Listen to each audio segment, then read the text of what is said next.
This is Case of the Week. I'm Katie Webster, and I'm here with Assistant Commonwealth's Attorney and my co-worker, Dan Laren.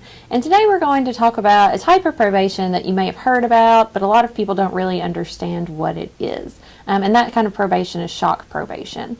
Dan, can you tell us a little bit about what shock probation is? I sure can. You might remember an old TV show called Scared Straight, where they would take kids to a prison and scream at them and scare them, the theory being that once they were exposed to the correctional system, they would choose not to break the law.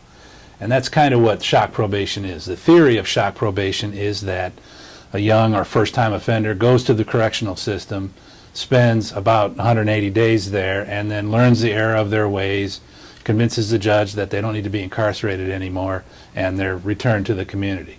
The reality of shock probation is that it's another way to get out of jail, and everybody applies for it. And it's another example of a good idea that is used by criminals to try to get around responsibility for their actions. Have you had any unusual cases lately involving shock probation? I had a particularly significant one recently. This gentleman's name is Ronald Jones. He's 47 years of age, and he is a burglar. He was convicted of numerous counts of burglary and theft pretty much all around the UK area. Basically, he likes to go into the classrooms, the office buildings, the medical center, and steal whatever he can get his hands on. He had pled guilty. He was sentenced to serve a 13-year sentence on top of his parole time. He was on parole at the time of his arrest. He was caught. He was released on bond. He was arrested again stealing a credit card from a purse at the medical center and going on a spending spree up Nicholasville Road. So he was in the penitentiary. He was serving his time. He asked for shock probation. The judge denied it. He asked for her to reconsider her decision, and she let him out. And so Mr. Jones is out in the community as we speak.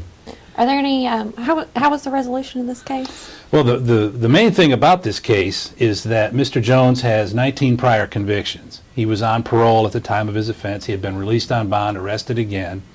He has been on parole 3 times and failed parole. That was in 1996, 2008, and 2011. He failed probation twice in 1995 and 2002. He's been in and out of the system since 1995. I don't think he's a good risk. I think he's proven that he is, by any definition of the term, a career criminal. It's also interesting to note that over the years, his restitution amount has been set in a total of over $45,000 for property that he has stolen or damaged in his ongoing course of crimes. It's a very disappointing decision by the judge to return this man to our community, but that's what's happening at the Fayette Circuit Court these days.